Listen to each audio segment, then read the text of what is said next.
আবু জাহেলের চোখের সামনে পর্দা ছিল, ও পর্দা সরায় না। ওর অন্তরে পর্দা, ও পর্দা উঠে সত্যটা দেখতে চায় না। এজন্য ওর জন্য গোটা বিশ্ববাসীর আছে ঘৃণা।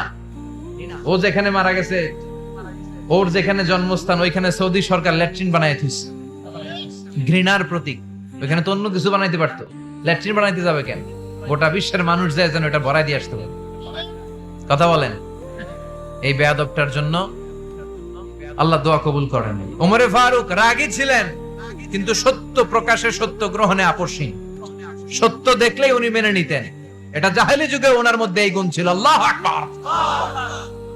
বিশ্ব নবীকে দেখে দোয়া করে, আল্লাহ মক্কার জমিনে এই দুইজনের একজন যদি কালেমা না পড়ে, মক্কার জমিনে দাওয়াতি কাজ চালিয়ে যাওয়া কঠিন হয়ে যাবে। হয় হিশামের বেটা আবু জাহেল কিংবা খাত্তাবের বেটা ওমরকে তুমি ইসলামে ঢোকাও।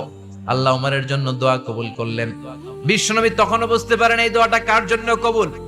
হঠাৎ ওমরে ফারুক বিশাল একটা নাঙ্গা তলোয়ার নিয়ে বিশ্বনবীকে হত্যা করার জন্য ছুটে এলো। বিশ্বনবী তখন মক্কার আরকাম ইবনে দারুল আরকামের ঘরে সাফা পাহাড়ের পাদদেশে লুকিয়ে লুকিয়ে দাওয়াতি কাজ করতেন। আশেপাশে সাহাবীরা বসা। বিশ্বনবীর চাচা হামজা ইবনে আব্দুল মুত্তালিব বললেন, নবী তাড়াতাড়ি পালিয়ে যান, ওই যে দেখা যায় ওমরে ফারুক তলোয়ার নিয়ে আপনারে মারতে আসছে। বিশ্বনবী বললেন, চাচা সরে যান।